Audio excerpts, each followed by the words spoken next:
입추가 지났음에도 무더위는 코로나19와 함께 수그러들지 않고 있는 것 같습니다. 오늘 바쁘신데도 불구하고 참석해 주신 내빈 여러분, 안녕하십니까. 반갑습니다. 오늘 2021년도 지역 현안 토론회의 진행을 맡은 대구가총 부회장 이기대입니다.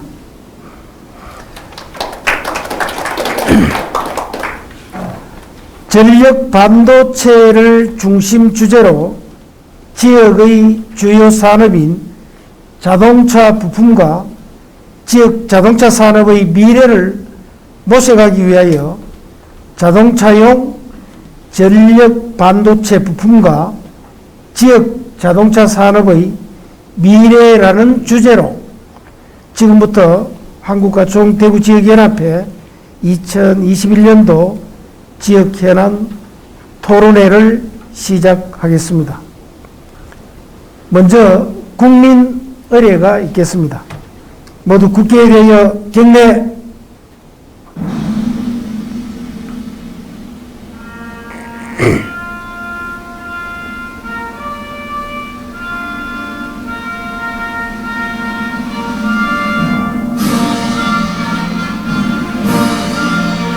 나는 자랑스러운 태극기야.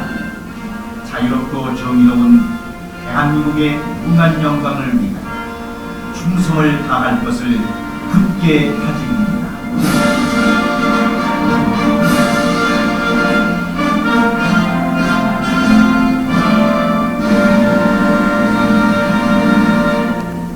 바로 오늘 대구가총 지역 현안 토론회를 하는 날입니다.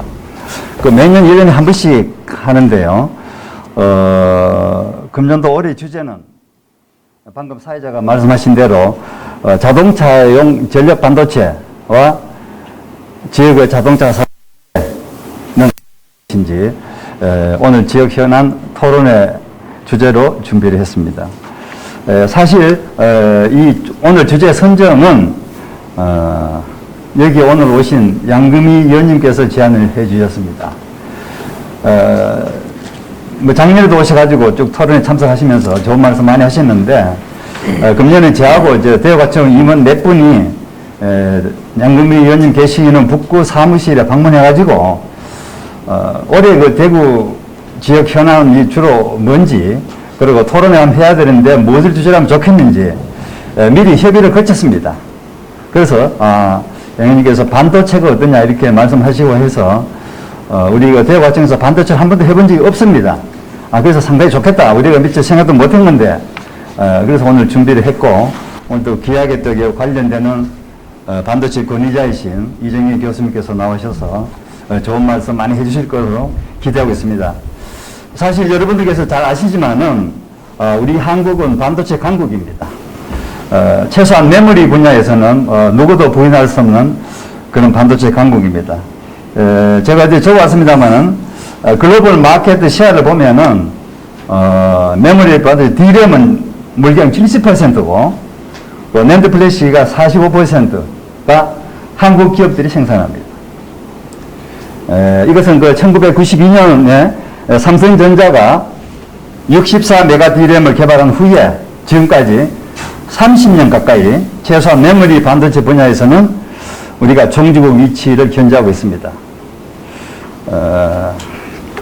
또 지금 이렇게 보면은 앞으로도 지금 우리나라 기업들이 갖고 있는 이 반도체 생산 기술이 초격차를 갖고 있다고 합니다. 그러니까 다른 기업들하고 격차를 많이 벌리고 있는 거죠. 그 다음에 중국이라든가 다른 기업들이 아직까지 당분간 따라올 수가 없다. 이 정도로 높은 기술을 갖고 있다고 그럽니다. 상당히 자랑스러운 이야기. 사실 저는 저 나름대로 생각은 여기까지 우리나라가 반도체 분야에서 큰 소리 땅땅 치면서 있는 것은 양금희 의원을 비롯해서 경북대학교 전자과에서 저는 상당한 기여가 있었다. 지금까지 1968년도 전자과가 생겼고 그 후로 70년대, 80년대, 90년대에 들어와서 반도체를 처음 생산한 그 즈음부터 지금까지 전자과의 졸업생도 많지만은 산업체에 들어가셔서 굉장히 많은 기여를 했다. 그래서 오늘날 우리가 반도체 하나만은 그래도 세계에 내놓고 큰 소리 지를 수 있는 나라가 되었다. 그래서 저도 그 옆에 있었던 사람으로서 상당히 자부심을 느낍니다. 그러나 이게 메모리는 그렇고요. 비메모리 들어가면 조금 이야기 다릅니다. 사실 다 알고 계시지만은 TSMC라는 대만 회사가 전 세계 시장의 한 60% 가까이, 아마 55쯤 되는데요. 이 정도 시야를 거의 독점하다시피 합니다. 그 다음에 이제 삼성전자가 좀 한다고 그러는데, 그래도 여기에 비하면 한참 모자라는 17% 정도 하고 있습니다. 그래서 지금 그 삼성에서, 뭐 현금이 많지만은 지금 현재 한 100조 정도 현금을 갖고 있다고 그럽니다. 이 돈을 가지고 메모리를 이제 됐으니까 이 비메모리를 빨리 우리나라나 미국이라든가 중요한 나라에 비메모리 생산 설비를 투자해서 대만을 따라잡겠다. 이렇게 욕심을 좀 내고 있으니까 그 대만 TSMC는 가만히 있지 않습니다. 그 대만은 이게 그 TSMC가 하나의 그 국가 전략 기업이고 사실 대만의 조그만 나라에서는 이 TSMC가 나라를 먹여 살립니다. 그래서 나라 정부에서 먼저 나서가지고 반도체 물을 많이 쓰니까 논에 물도 대지 마라, 농사에 짓지 마라, 금년 당분간 보류해라. 이 정도로 TSMC를 위해서 국가 전략 차원에서 지원하고 있습니다. 사실 이제 여러분 잘 아시지만 이게 반도체는 이미 단순한 경제적 가치로 넘어서고 있습니다. 국가 안보 차원이고 국가 전략 차원입니다. 그래서 얼마 전에 우리가 미국 대통령이 그 반도체 기업을 끌어모아가지고 어떻게 하면은 반도체 공급 사슬을 안정화시킬 것인지 미국도 고심하겠습니다.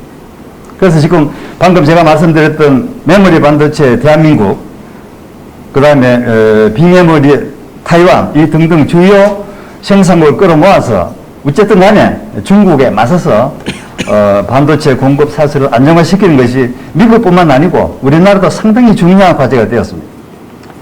사실 이 반도체 전체는 말은 그런데 오늘 우리가 하는 것은 조금 더 범위를 축소해서 하려고 합니다. 그래서 방금 양금 의원님 나와 계시지만은 그래서 이렇게 반도체 국가적인 차원이기 때문에 제가 알기로는 그 양금 의원님 맞습니까? 저기 당내에 반도체 특별위원회가 만들어져 있죠. 네. 그걸 만들었습니다. 이게 아마 이정희 교수님께서도 참여하실 건데 거기에 이제 위원장님도 한 분 계시지만은 우리 여기 위원님께서 거기에 간사입니다, 간사. 중요한 넘버를 다 할 것 같은데 이 정도로 반도체가 지금 주요 과제가 되었다 하는 말씀을 드리고요. 오늘은 우리 또 지역 현안이니까 좀 좁혀서 그럼 지역에서는 이거 어떻게 해야 될 거냐? 지역에서는 우리 대구에서는 사실 대구는 자동차 부품 기업의 상당한 부분을 차지하고 있습니다. 그런데 자동차가 지금 잘 아시지만은 그 내연기관에서 지금 전기자동차 넘어가고 있습니다. 전기자동차로. 그런데 이게 아마 자동차 부품이 보통 많게는 한 300개 들어가고요. 뭐 적게도 한 2만 몇층이 들어가는데 여기에 반도체도 한 수백 개씩 들어갑니다. 반도체. 여기 이제 자동차용 차량 반도체 하기도 하고 전력 반도체 하기도 하고 그 다음에 또 무슨 뭐 기능성 무슨 뭐 또 이렇게 시스템 반도체 하기도 하고 상당히 여러 가지 종류의 반도체가 많이 들어갑니다. 그 지금 이제 자동차가 내연에서 전기로 바뀌는 이 과도기에 대구의 그 중소기업들이 좀 산업적 기회가 있지 않을까? 이것을 토론해 보자는 것입니다. 우리가 사실 이게 상당히 힘든 데가 많습니다, 지금. 내연기관 만들어지고 어쩔지 모르고 있습니다. 그래서 이게 상당히 어떻게 보면 좋은 기회가 될 수도 있기 때문에 오늘 이정희 교수님 비롯해서 오늘 토론자로 오신 분께서 같은 지역 자동차 산업의 미래와 연관지어서 오늘 충실한 토론회가 되기를 기대합니다. 그리고 이 코로나 와중에도 여기까지 나와주신 여러 임원 여러분 감사드리고요. 특히 또 지금 양금 위원님께서 상당히 바쁘신데도 전신도 식사를 못 하고 오셨답니다. 그것도 상당히 죄송하고 또 몸도 좀 불편하신데 오셔가지고 그것도 죄송하고 그렇습니다. 하여튼 감사합니다. 대구 가청 지역 현안 토론회 간담회에 대해서 굉장히 축하드리고 의미 있는 행사라고 저는 생각하고 있습니다. 자, 오늘 제가 드리는 말씀은 딱 한 가지 주제로 말씀을 드리겠습니다. 4차 산업혁명 시대에서는요, 정부가 중요한 것도 아니고 다른 어떤 것도 중요한 것이 아니고 제가 봤을 때는 과학기술 패권이 가장 중요한 시대가 열렸습니다. 그러한 관계로 아마 여기에 계시는 우리 임원진 여러분들 뿐만 아니라 이 과청의 회원들께서 앞으로도 굉장히 중요한 역할을 하셔야 된다고 생각하고요. 미국의 바이든 대통령이 웨이퍼를 들고 방송 출연을 한번 함으로 해서 세계가 엄청난 센세이션을 일으켰습니다. 근데 미국이 반도체 관련 특별법을 얼마 전에 만들어서 통과를 시켰거든요. 근데 그게 어느 법에 잠겨 있느냐 하면 우리처럼 산업부 관련한 법이 아니고요. 국가안보법에 그걸 담았습니다. 그러니까 여기서 우리가 생각해 봐야 될 여지가 저는 여기에 있다고 생각합니다. 반도체, 그리고 바이오, 그 다음에 제가 보기에는 배터리 분야, 그리고 또 한 분야가 에너지 분야입니다. 지금 탄소 중립이 굉장히 중요한 화두로 등장했는데 그 탄소 중립을 가기 위한 각계 산업에 제가 중앙일보에 아마 며칠 전에 한면으로 발표를 했는데 거의 1,000조 원의 천문학적인 숫자가 들어가게 될 겁니다. 산업을 재편하는데 특히 그 중에 하나로 지금 포스코에서 준비하고 있는 수소 환원제철 같은 것들이 거기에 포함이 됩니다.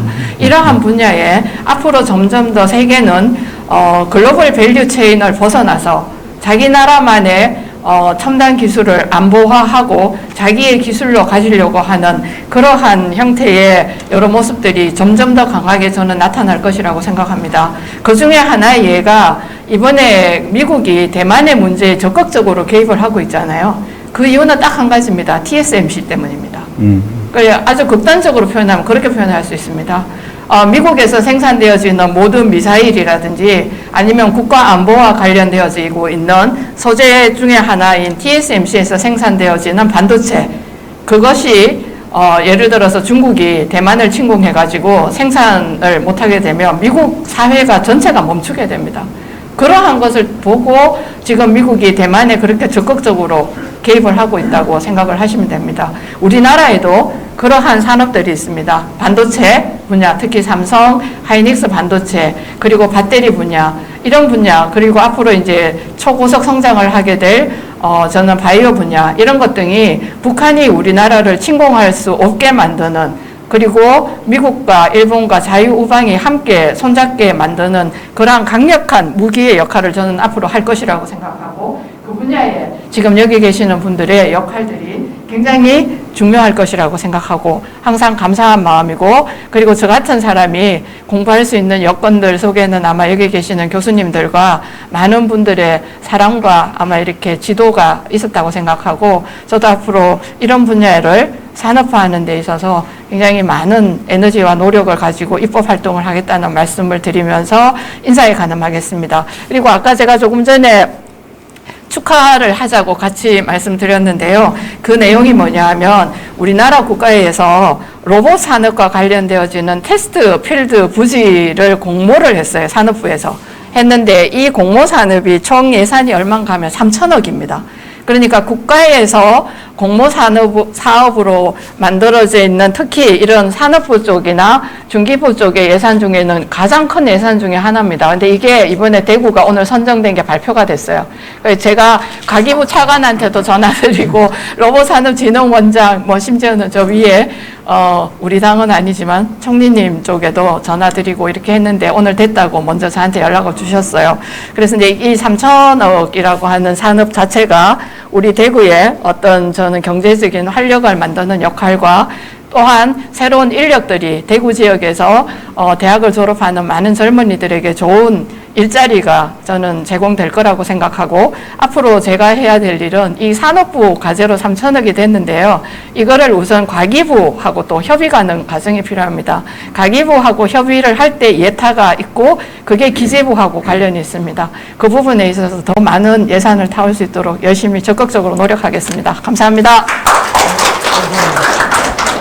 제가 오늘 프레젠테이션 해달라는 부탁을 받고 좀 망설였는데, 또 우리 제가 좋아하는 국회의원 양금민이 의원께서 특별히 부탁한 거라 해서 제가 승낙을 했습니다. 근데 여기 와 보니까 전부 제가 학교 다닐 때 은사님도 계시고 또 오랜만에 보는 또 대학 동기도 앉아있고 그래가지고 어떤 면에서는 좀 무섭기도 하고 또 반갑기도 하고 이런 분위기입니다. 제가 혹시 오늘 발표 도중에 좀 실수를 하더라도 너그럽게 용서해 주시고 제가 준비한 자료를 발표하도록 하겠습니다. 제목은 조금 전에 다 말씀드렸듯이 제가 여기 간단하게 우리나라 전력 반도체 산업 현황에 대해서 이제 잠깐 설명을 하고, 그러면 특히 우리 대구시가 이제 앞으로 이쪽에 대해서 어떻게 할 것이냐 하는 이것은 제 생각입니다. 제 생각이고, 그래서 혹시 제 생각하고 여기 계시는 분들하고 이제 생각이 같다면 우리가 이제 대구시하고 같이 추진해서 그렇게 할 수도 있고, 아니면 그냥 한번 이런 의견이 있구나 하고 들어주시면 고맙겠습니다.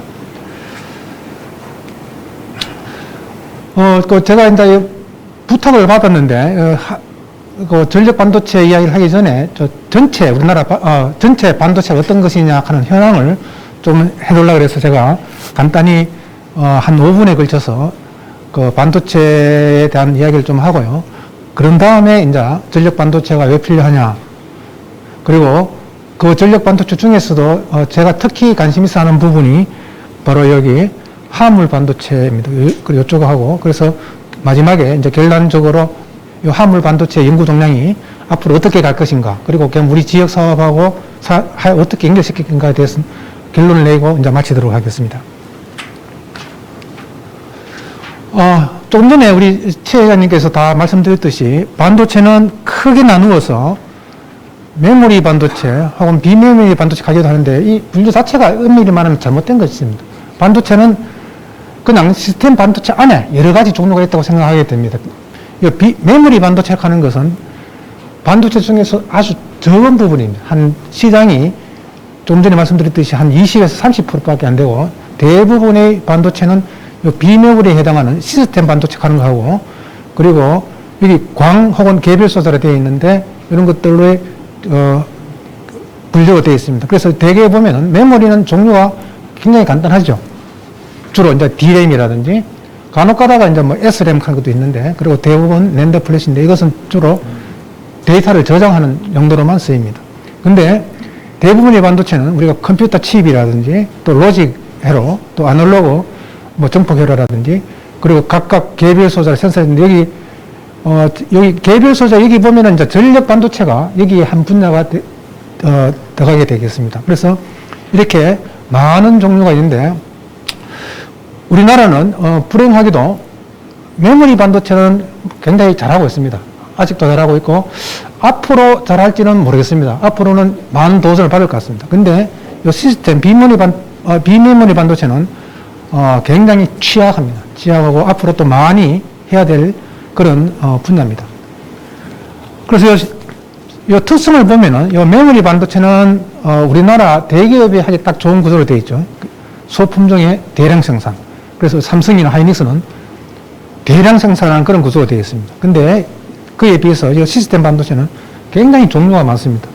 종류가 많고 또 우리가 커스텀 디자인하는데 그런 형태로 되어 있습니다. 그리고 이 생산 방식은 여기서 메모리는 주로 그 설계업자가 회사가 주도가 되어 가지고 대부분 양산 방법이고, 여기서는 시스템 반도체는 설계와 생산이 대부분 분리되어 있습니다.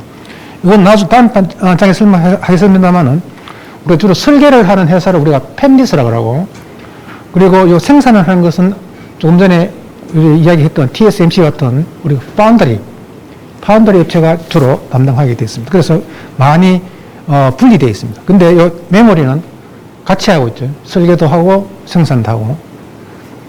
그리고 메모리는 상대적으로 큰 규모, 이것은 그에 비해서 시스템 반도체는 규모보다는 설계가 우선입니다. 설계를 잘해야 되고 또 인력이 우선해야 됩니다. 이런 그런 차이점이 있겠습니다.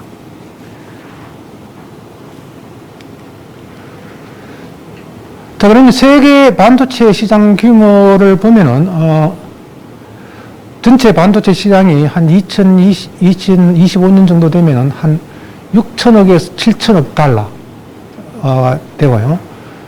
여기 이제 여러 가지 종류가 있습니다만, 이 메모리, 시스템, 뭐, 이래 되는데, 메모리가 차지하는 비중이 한 20에서 한 30%, 나머지는 전부 시스템하고 이 개별 소자가 되겠습니다. 근데 그러면 그 중에서 특히 요 보면은, 그러면 요 비메모리 쪽에 보면은, 여기 로직이 굉장히 많고요. 그리고 마이크로 컴포넌트, 그 아날로그, 요쪽이 한 55% 정도 되겠죠. 55% 되고, 메모리가 한 25%, 그리고 나머지가 한 19% 정도 되는 그런 시장인데, 전체 규모는 한 7천억 달러 정도 되고요. 자, 그러면 그에 비해서 우리 국내는 어떠냐 하면, 국내는 반도체가 대부분 메모리 쪽이다 보니까, 메모리가 보면은, 여기 보면 얼마입니까? 굉장히 한 5천억 정도 되죠. 5천억 정도 되고. 이 단위가 좀 이상한 것 같은데, 일단 메모리 차지하는 비중이 대부분이고요. 그리고 이 이게 전체 수출액이 되겠습니다. 전체 수출액에서 메모리 차지하는 비중이 우리나라 전체 수출액의 한 20%. 반도체 산업이 우리나라 산업이 한 20% 정도 된다고 보면 되겠습니다. 제일 큰 산업이죠. 수출도 제일 크고. 그래서 우리나라가 반도체가 망하면은 우리나라가 망하는 그런 구조가 되겠습니다. 그래서 삼성이나 하이닉스가 망하면은 우리나라가 망하는 그런 정도인데요. 그러면 삼성이나 하이닉스가 없으면 어떻게 되느냐? 상상할 수 없죠. 그래서 키우긴 키워야 되는데 또 이 삼성이나 하이닉스 때문에 손해보는 것도 많습니다. 삼성이나 하이닉스가 추구하던 것이 전부 대규모를 투자하다 보니까 작은 규모의 반도체 시장은 다 죽었죠. 우리나라 시스템 반도체가 못 크는 이유가 바로 아이러니하게도 삼성하고 하이닉스 때문에 그렇습니다. 삼성하고 하이닉스가 없었으면은 우리가 아마 대만처럼 되지 않았겠느냐 이렇게 생각할 수도 있는데 그 메모리가 발전한 반면에 비메모리는 상대적으로 하락한 이유가 바로 규모의 산업을만 강조를 하다 보니 그렇게 된 것입니다. 그래서 삼성이나 하이닉스가 우리나라를 살린 면도 있지만은 또 어떻게 보면 나쁜 면도 많이 있다 하는 것을 생각할 수 있고요. 그리고 여기 보면은 메모리하고 비메모리의 수출 추이를 보면 비메모리 쪽은 거의 변화가 없습니다. 뭐 10년 전이나 20년 전이나 발전이 거의 없습니다. 근데 메모리는 쭉 발전해 있죠. 그래서 아직도 우리가 시스템 반도체 쪽에는 해야 할 일이 많고 또 투자도 많이 해야 된다 하는 것을 느낄 수 있습니다. 그리고 세계 반도체 시장도 보면은 전망이 보면은 메모리 쪽은 이제 거의 증가 속도가 느립니다. 느리는데 비메모리 쪽은 계속 이렇게 가파르게 시장 규모가 커지고 있습니다. 그래서 우리가 메모리 쪽만 안주하고 있다가는 결국은 반도체 경쟁에서 뒤지게 되는 그런 결과를 조만간 맞이하는 그런 결과를 초래할지도 모릅니다. 그래서 뭐 정부나 뭐 각 지금 회사에서도 이제 시스템 쪽 반도체 쪽에 하고 파운드리 쪽에 지금 눈을 많이 돌리고 있는데 좀 늦은 감이 있지만은 그래도 다행이라고 생각하고 있습니다. 그리고 요 메모리 쪽만 보면은 우리나라가 차지한 비중이 삼성이 전체 세계 시장의 44%, 그리고 하이닉스가 한 30%, 거의 뭐 한 7, 80% 되죠. 그리고 나머지 하나 나온 데가 마이크론이 미국의 회사인데, 몇 년 전만 해도 거의 파산 직전이었습니다. 파산 직전이었는데, 최근에서 어떻게 되느냐, 오히려 차세대 메모리가 나오면서 삼성하고 하이닉스를 지금 앞지를지도 모르는 그런 위기감에 처해 있습니다. 이 마이크론이 옛날에는 굉장히 뭐 좋지 않은 회사라고 얘기했는데 지금은 완전히 다릅니다. 그래서 일부 차세대 반도체에 있어서는 오히려 삼성이나 하이닉스를 지금 앞지르려고 많이 노력하고 있고요. 그래서 물론 우리가 거기에 대응해서 좀 많은 일을 하고 있지만은 우리가 메모리가 최강국이다 하는 말은 자부심을 가져도 되지만은 몇 년 내에 바뀔지도 모르니까 항상 우리가 위기의식을 가지고 대처를 해야 됩니다. 일본의 메모리가 80년대 세계 최고라고 하다가 순식간에 우리나라에 뺏겨버렸죠. 우리도 언제 그렇게 될지 모릅니다. 그래서 항상 그 위기의식을 갖고 항상 많은 R&D 쪽도 연구도 해야 되고, 또, 차세대, 뭐 현재 세대에 머물지 말고 차세대 반도체에 대한 연구도 많이 해야 됩니다. 그리고 이 비메모리 쪽에 보면은, 여기 보면은 이제, 우리가 보통 가장 잘 알고 있는 회사가 인텔이라고 알고 있는데, 이 인텔은, 좀 유일한 회사입니다. 인텔은 패브리케이션도 가지고 있고, 설계를 할 수 있는데, 그, 대부분 아까 시스템 반도체는 설계 쪽하고 팹이 분리되어 있다 그랬죠. 그죠? 근데 이 인텔은 유일하게 둘 다 갖고 있는데, 지금은 인텔의 지금 팹 능력이 너무 떨어져가지고 TSMC가 완전히 밀렸습니다. 완전히 밀려가지고 인텔의 지금 생산 능력이 많이 떨어져 있습니다. 떨어져 있어가지고 인텔이 지금 굉장히 위기를 겪고 있고요. 그렇지만 아직도 시장 규모에서는 아직 제일 많은 부분을 차지하고 있습니다. 그 다음 두 번째가 TSMC 돼 있고, 그 다음에 브로드컴, 삼성전자도 한 4% 정도 된다고 되어 있는데, 지금은 좀 아마 이것보다 좀 높아졌을 겁니다. 그리고 TI, 그리고 나머지 45%가 전부 조그만한 회사들입니다. 그래서 굉장히 그 시스템 LSI는 소량 다품종을 요구하기 때문에 특화되어서 많은 회사들이 있다 하는 것을 우리가 알 수 있습니다. 자, 그러면 조금 전에 이야기했듯이 시스템, 비메모리 반도체 중에서도 팹리스 쪽을 보면은 설계했습니다. 한마디로 말하면 설계했었는데 1위가 뭐 퀄컴 다 잘 아시죠? 퀄컴은 우리 휴대폰에 들어가는 그 칩을 설계한 회사고요. 엔비디아도 잘 아시죠? 엔비디아가 유명해지된 것은 그것 때문에 그렇습니다. 비트코인 칩을 하려고 하면 그래픽 카드가 좋은 게 있어야 되잖아요. 그 칩을 만든 회사가 엔비디아, 그리고 뭐 브로드컴 이쪽인데, 여기 그 다음에 AMD 하는 회사도 있고요. 자일링스 이쪽인데, 현재 가장 급팽창하고 있는 회사는 엔비디아입니다. 우리 퀄컴보다 지금 엔비디아가, 여기 보면은 뭐 작은 것인데, 최근에는 오히려 엔비디아가 퀄컴을 앞지르고 있습니다. 앞지르고 있고, 그리고 많은 어제 자율주행 관련 자동차 그런 칩도 엔비디아에서 많이 만들고 있기 때문에 엔비디아가 지금 급팽창해가지고 퀄컴을 앞지르고 있는 그런 상황입니다.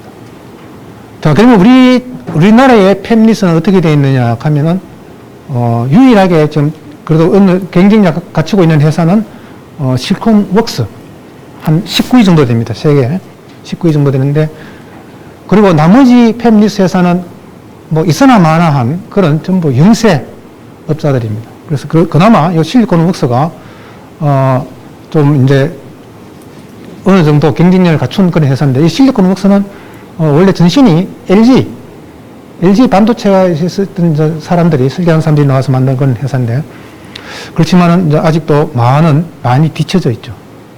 그래서 이 팹리스라고 하는 회사는 방금 말씀드렸듯이 설계만 하는 회사였습니다. 공정 팹이 없습니다. 설계만 하고, 그래서 설계만 잘해도 우리가 많은 부를 창출할 수 있는데, 우리나라는 이런 것이 아주 부족하다. 설계를 하다 보면은 큰 돈이 드는 게 없죠. 하드웨어는 굉장히 많이 돈이 드는데, 설계는 머리만 좋고, 막 사람들이 밤을 새가면서 일을 하면은 나오는 그런 결과들이 많습니다. 그렇기 때문에 앞으로 우리나라도 이 반도체 설계를 전담하는 인력도 키워야 되고, 업체도 키워야 되고, 국내 팹리스, 경쟁률은 방금 말씀드렸듯이 없다고 보면 됩니다. 유일하게 실리콘웍스 정도 있고요. 그럼 이 팹리스를, 회사를, 부가가치를 만들어주는 것이 이제 바로 파운더리라고 하는데, 이 파운더리 회사가 우리가 최 회장님 말씀드렸듯이 TSMC가 거의 독주하고 있습니다. TSMC가 마켓 쉐어를 한 55% 정도. 삼성이 지금 늦게 시작했지만은 한 17% 정도 된다고 그러는데, 이 삼성의 17% 하는 것이 어떻게 보면 대부분 자기 거. 자기 걸 하고 있지 남들로부터 수주받는 것이 거의 없다고 보면 됩니다. 그냥 왜 그러냐. 아까 엔비디아나 퀄컴이나 이런 회사들이 삼성이 안 맡깁니다. 맡길 수가 없죠. 삼성이 맡겨버리면 삼성이 그 정보를 다 빼내다가 자기들이 만들 수 있으니까 삼성이 안 맡깁니다. 그래서 어디 맡기냐. TSMC에 다 맡기죠. 웬만하면 TSMC입니다. 그래서 TSMC가 이렇게 많은 시를 차지합니다. 그래서 삼성은 제 판단은 파운드리를 한다고 했을 때 삼성 이름을 붙이면 안 돼야 됩니다. 삼성 이름을 붙이지 말고 다른 회사를 만들어서 파운드리를 했으면은 아마 좀 마켓시어가 좋아지지 않을까 싶은데 삼성 이름을 붙이는 순간 큰 회사들이 삼성에 설계를 안 맡기죠. 예, 그런 면에서 보면은 좀 전략적인 면에서 좀 실수가 있지 않나 그런 생각도 있습니다. 그래서 좀 국가적인 차원에서도 좀 고려해야 될 문제가 아닌가 싶습니다. 그리고 UMC도 이거 작은 회사지만 이것도 대만에 있는 회사입니다. 그리고 글로벌 파운드리가 이제 미국에 있는 회사고요. 그래서 대개 보면은 요 4개 회사가 거의 세계 시장의 대부분을 차지하고 있습니다. 그리고 지금 우리가 메모리 기술이 앞서 있다 하지만은 TSMC의 반도체 공정 기술은 삼성보다 훨씬 앞서 있습니다. 삼성이 지금 만쳐져가 있거든. 특히 우리 5나노, 7나노 공정에서는 TSMC가 거의 독점하고 있습니다. 이렇게 5나노, 7나노 하는 말은 이제 반도체 선폭이 좁아지면 좁아질수록 성능이 좋아지고 또 칩 덴시티가 높아지니까 고부가 가치를 가지는 그런 반도체인데 거기에서는 이미 거의 TSMC가 독점하고 있고요. 삼성은 외부로부터 그 수주를 거의 못 받고 있는 상태입니다. 그리고 최근에 이제 삼성에서 이제 이걸 좀 뒤집기 위해 가지고 3나노 공정을 우리가 보통 말하는 우리가 나노와이어라고 합니다. 나노와이어 공정을 이용해서 시작한다고 이제 발표를 했는데 TSMC에서는 3나노도 여전히 기존의 핀팩 공정으로 해서 만들고 있습니다. 그만큼 기술력이 TSMC가 아주 다른 거죠. 그리고 우리나라 삼성이 반도체 세계 기술의 최고가 아닙니다. 이미 반도체 공정 최고 기술은 TSMC입니다. 삼성은 이미 쳐졌습니다. 자, 그럼 어떻게 할 것이냐. 빨리 따라잡아야 되겠죠. 그래서 이제 그 잡는 한 방법이 핀팩 공정에서 나노와이어로 우선 가서 따라잡으려고 하는데 이제 그것이 어느 정도 성공할지는 제가 아직은 모르겠습니다.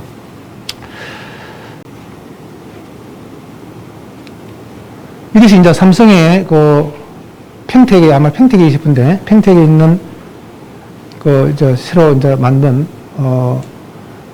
파운드리를 위해서 만든 단지라고 하는데 월 12인치 이 정도 한다고 할 때인데 내부 사정을 제가 보니까 수주가 그만큼 들어올 수가 없습니다. 안 들어오니까 이 대부분은 또 뭘 하냐 여기서 또 디램 만들고 있어요. 그 일부만 이제 파운드리에 한량되어 하다 보니까 그만큼 자꾸 처지게 되는 거죠. 그래서 이 많은 시설들이 풀 파운드리 공정에 다 투입 못 되고 일부만 투입되고 있다 하는 것을 제가 알고 있습니다. 그래서 여기 보면은 평택 그리고 원내인 되어 있는데 또 중국의 수조 요 텍사스에도 지금 요번에 바이든 대통령이 또 우리나라 갔죠.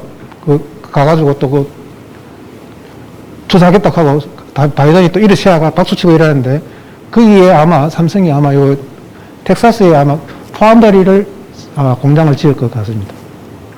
그래서 2030년 되면은 이제 TSMC를 추월한다고 하는데 제 판단은 어렵습니다. 2030년까지는 안 되고요. 굉장히 어렵습니다. 이미 TSMC는 기술적으로 너무 앞서 가 있어가지고 따라잡기가 지금 많이 처져 있습니다. 그래서 어떻게 하면 그 갭을 줄이느냐 하는 것이 이제 큰 관건이고요. 그리고 이 핀텍에서 이제 5나노 공정을 한다고 하는데 빨리 어쨌든 투자뿐만 아니고 어떤 다른 차세대 공정 기술을 도입해 가지고 따라잡아야 되는데 2030년까지 가능할지는 제가 판단하기는 좀 어렵지 않나 이런 생각이 듭니다. 물론 이 공정도 중요하지만은 파운드리에서 가장 중요한 것은 패키지입니다. 이 패키지가 TSMC가 세계 최고거든요. 그 반도체만 잘 만들어도 되는 것이 아니고 이 패키지 기술로 따라가야 하기 때문에 그게 이제 갭이 워낙 크고 또 우리나라 패키지가 과연 어느 정도의 기술 수준이 되는가 하는 것도 이제 문제가 되겠습니다. 그리고 이제 이건 동부, 그리고 SK 하이닉스는 이제 청주에 있는 옛날 팹을 활용해서 이제 8인치 공정을 한다고 되어 있는데 기술적으로는 아직 많이 처져 있는 상태죠. 이것은 제가 지난번에 서울 가서 우리 양금희 의원 특위에 가가지고 반도체 특위에 가가지고 그때 이제 산자부에서 온 국장님입니까? 그분이 발표한 자료를 제가 캐치한 건데 K 반도체 그래가지고 경기도 부근입니다. 이 여러 개가 뭐 K라 해놨는데 여기 보면은 뭐 포함들이 뭐 소부장 메모리 또 돼 있고 패키징도 있죠. 또 그리고 팹리스 뭐 이런 쭉 되어 있는데 요 이천, 용인 이렇게 요 계산한 데가 요 동부 쪽이겠죠. 이렇게 이제 K 해가지고 K 반도체 이름 붙여놨는데 내가 왜 K 반도체 이름 붙이는지 그건 제가 알 수는 없는데 이건 우리나라 지금 정부가 워낙 K자를 좋아하니까 이렇게 붙여놓은 것 같은데 제가 이걸 왜 보여주냐고 하면 우리나라 반도체 산업이 너무 중앙 집중화되어 있다 하는 거죠. 지역에는 아예 생태계가 없습니다.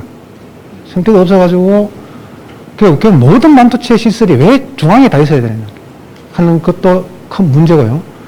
그래서 지방 균형 발전적인 측면에서 봐서도 너무나 그 고부가 가치 산업인 반도체 산업을 지역에도 좀 유치를 해줘야 되는데 그것이 너무 없다 하는 것이 이제 큰 문제점이고요. 이거 보면 여러 가지 혜택도 많습니다. 여러 가지 혜택도 많은데 이 대부분이 수도권에 밀집되어 있다 하는 그런 거고요. 그리고 다행스럽게도 아직까지 여기는 대부분 반도체가 실리콘입니다. 제가 이야기하고자 하는 화물 반도체 쪽은 다행스럽게도 여기는 아직 많이 없어요. 그래서 실리콘 쪽인데, 다행스럽게도 이제 우리가 이제 화물 반도체 쪽은 K 반도체 영역을 벗어나서 지방 쪽에서도 조금 우리가 유치를 할 수 있는 그런 조건을 찾으면 좋지 않겠나 하는 그런 마음입니다. 그래서 오늘 제가 말씀드릴 반도체는 주로 전력 반도체에 대한 이야기인데, 근데 여러 가지 있습니다만은 특히 여기 AI 반도체, 그리고 첨단 센서 쪽이 있는데, 특히 AI 반도체 이것도 굉장히 중요한 파트입니다. 근데 이것은 오늘 시간이 없어서 제가 말씀을 못 드리고 주로 요 차세대 전력 반도체에 대해서만 말씀을 드리는데, 요 AI 반도체나 요 첨단 센서 같은 것도 굉장히 중요한데, 특히 요새 전기 자동차가 나오고, 또 전기 자동차가 나오다 보면 당연히 따라온 것이 자율주행입니다. 자율주행을 하는데, 여러분들 테슬라 잘 아시죠? 테슬라. 테슬라가 자동차 회사인데, 테슬라를 자동차 회사라고 보면 안 됩니다. 이 테슬라는 자동차 회사가 아니고 종합적인 회사입니다. 물론 하드웨어로서 자동차를 만들지만은 거기에 더하는 소프트웨어, 그리고 거기에 더하는 자율주행, 이런 것들을 하고, 거기에 또 로봇도 들어오고, 또 에너지 산업도 들어가 있습니다. 그 종합적인 회사인데, 테슬라가 1년에 원래 자동차 만든 자동차가 원래 아마 올해 말 되면 한 80만 대, 한 90만 대 정도 만들 거예요. 거의 그러면은 GM이나 포드, 토요타 같은 데는 1년에 거의 1000만 대씩 만들잖아요. 안 그렇습니까? 그죠?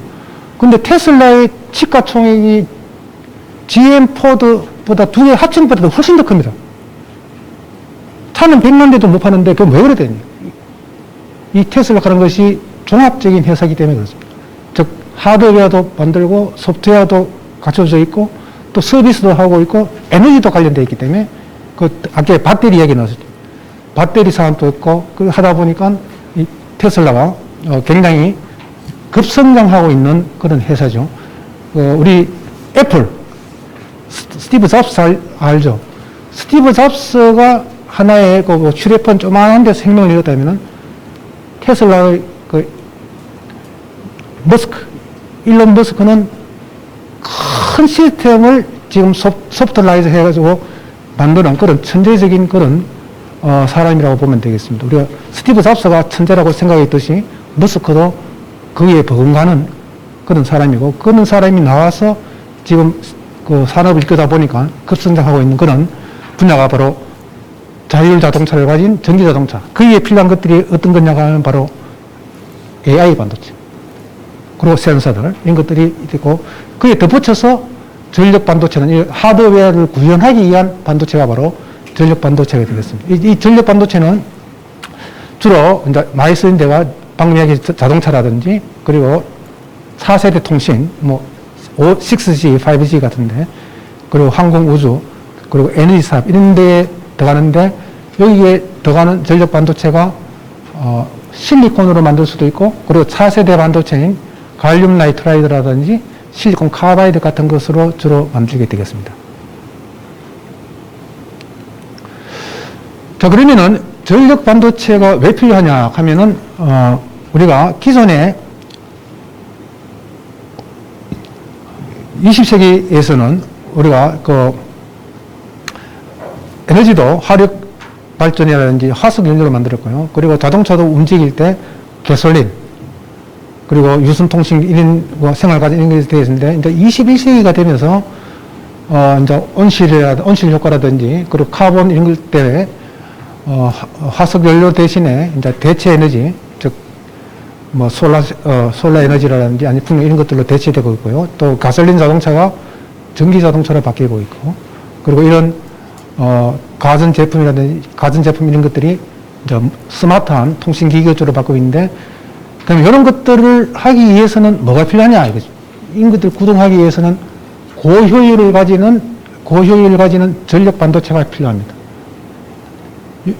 고효율을 가진 전력 반도체가 있어야 이런 것들을 구동을 시킬 수 있다는 뜻이죠. 그래서 전력 변환 효율을 극대화하고 전력 소비를 감소하고 이제 궁극적으로 비용도 저감하고 또 우리 탄소 배출량도 감소하는 그런 의미에서 전력 반도체가 필요하게 되겠습니다. 자, 전력 반도체 사용 분야는 좀 전에도 이야기했습니다만은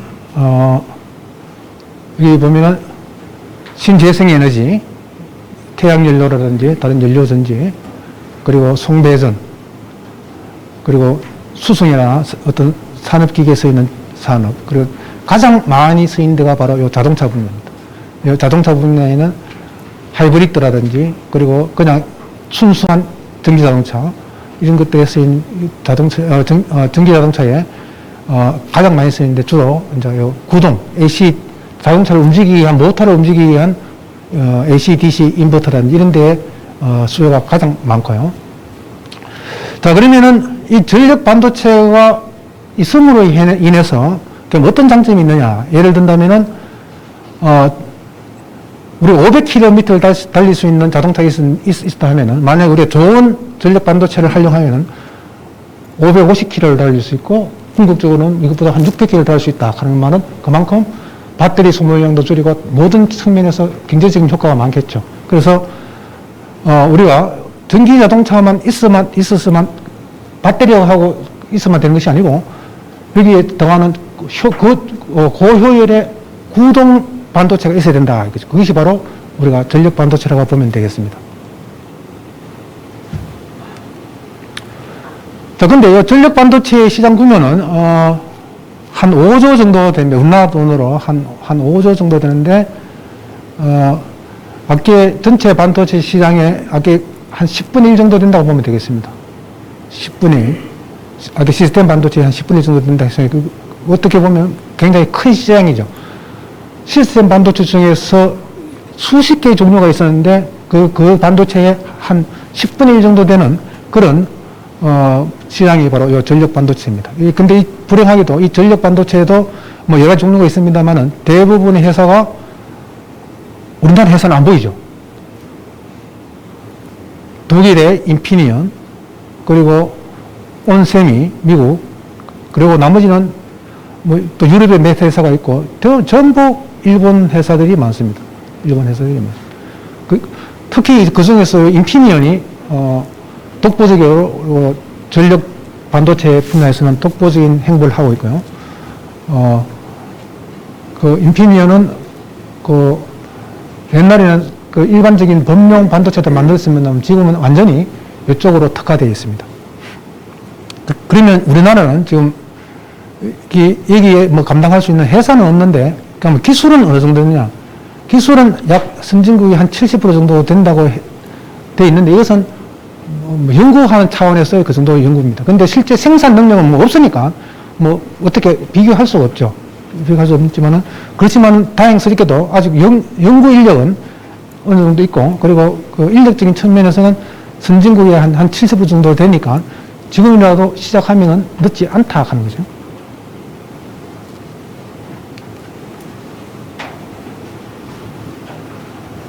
자, 그러면 그 중에서도 화합물 반도체를 이용한 전력 반도체 규모는 어느 정도 되느냐? 그것도 보면 또 전체 전력 반도체 시장이 약 한 10분의 1 정도 됩니다. 10분의 1 정도 되기 때문에, 어떻게 보면 작다고 할 수 있는데, 근데 이 포션이 앞으로 갈수록 점점 커집니다.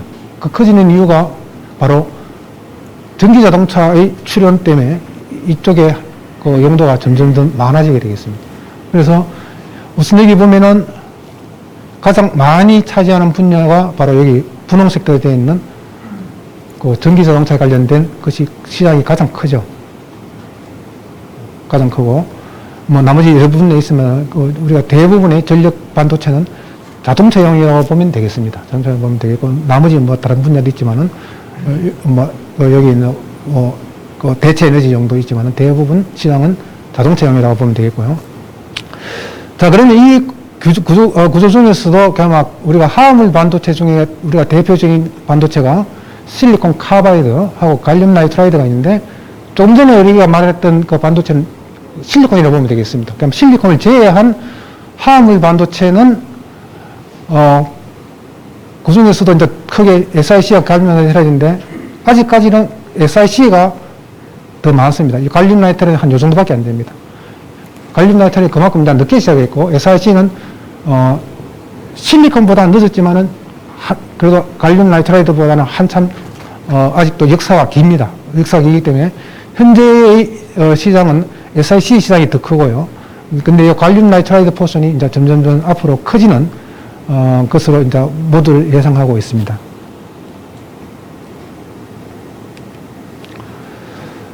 자, 그러면 왜 우리가 앞으로 화합물 반도체를 이용한 전력 반도체 쪽으로 가느냐 하면은, 근본적으로, 화합물 반도체가 실리콘에 비해 가지고 물성이 우수합니다. 훨씬 우수합니다. 여기 보면은 이 표가 뭐냐 하면, 이 그림이 뭐냐 하면은, 우리가 보통, 전력 반도체는 우리가 평가할 때 항복 전압이 얼마나 높으냐, 그리고 on 카런트를 얼마나 많이 흐를 수 있느냐, 그것을 판단합니다. 그리고 이제 그 다른 말로 하면 저항이 얼마만큼 작으냐. 그래서 여기 보면은 이쪽은 우리가 항복 전압에 보게 되고, 이쪽은 저항, on 됐을 때 소자의 저항이 얼마만큼 작으냐. 그래서 저항은 작으면 작을수록 좋고, 전압은 높으면 높을수록 좋은 것입니다. 근데 이 실리콘은 보면은 여기 나와 있죠. 실리콘은 여기 나와 있는데, 상대적으로 뭐가 낮습니까, 이거? 전압이 낮죠. 전압이 낮아서 어느 정도 전압이 높으면 실리콘을 못 쓰게 됩니다. 그래서 지금 가장 이제 대두된 것이 이제 실리콘 카바이드. 실리콘 카바이드는 온 저항도 실리콘보다 낮고, 그리고 전압도 높죠. 실리콘에 비해서. 그래서 실리콘 카바이드가 물성적으로 실리콘보다 훨씬 좋습니다. 그래서 현재 그 실리콘 카바이드를 이용해서 실리콘 전력 소자를 지금 대체하고 있는 중이죠. 많은 부분에서. 근데 조금 늦었지만 여기 갈륨 나이트라이드를 보면, 갈륨 나이트라이드는 요 라인입니다. 요 라인. 실리콘 라인은 여기 있고, SiC는 여기 있고, 여기 있다. 이 갈륨 나이트라이드는 SiC하고 비슷하지만은, 요 항복 전압적인 측면에서도 더 높일 수 있고, 온 저항은 뭐 거의 비슷합니다. 그래서, 상대적으로, SiC하고 지금 현재 경쟁을 하고 있는데, 궁극적으로는 갈륨 나이트라이드를 하면 SiC보다 더 좋아진다 하는 것은 우리가 이론적으로 지금 밝혀진 사실입니다. 물론 가장 좋은 것은 다이아몬드입니다. 여러분, 다이아몬드가, 어떤 다이아몬드는 우리가 반도체라고 생각하기 어려운데, 다이아몬드도 일종의 반도체입니다. 반도체인데, 근데 아직 다이아몬드는 물성적인 한계가 있어가지고 아직 소자를 못 만들고 있죠. 그래서 우리가 만약에 갈륨 나이트라이드를 가지고 전력 반도체 소재를 만들었을 때 이 실리콘 소재에 비해 가지고 성능이 어느 정도 향상되느냐 하면 이론적으로 한 1400배 정도 좋아진다고 되어 있습니다. SiC로 하면 한 600배 정도 좋아지고. 그럼 왜 갈륨 나이트라이드를 안 하느냐? 아직까지는 기술이 SiC에 비해서 늦게 출발했기 때문에 아직도 개발할 점이 많다 하는 것이 되겠습니다.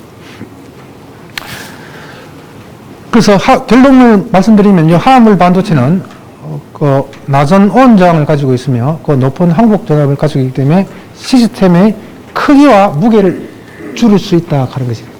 자동차에 들어가는데 부피가 크고 무게는 어떻게 되겠습니까? 자동차 달리는 효율이 나빠지겠죠.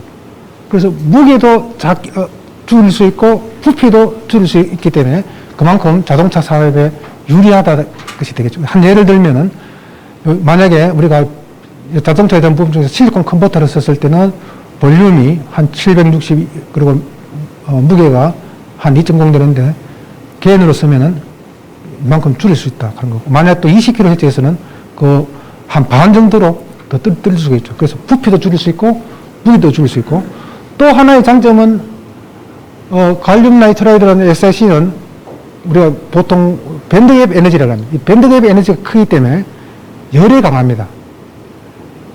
근데 실리콘은 하다 보면 열이 많이 나면은 동작을 안 하죠. 그래서 실리콘은 150도가 온도가 동작하는데 150도가 맥시멈입니다. 근데 이 갈륨 나이트라이드나 SiC는 500도까지도 견디니까 그만큼 뭐가 없습니까? 순행. 아니면 냉각을 해야 되지 않습니까? 그죠? 냉각을 할 필요가 없으니까 그만큼 사이즈가 더 줄일 수 있다 하는 것이 큰 장점이 됩니다. 그래서 또 새 반도체를 비교해 보면은 실리콘은 낮은 주파수 그리고 낮은 전압, SiC는 주파수는 좀 낮은데 그 대신 높은 전압에 이용되고, 갈륨 나이트라이드는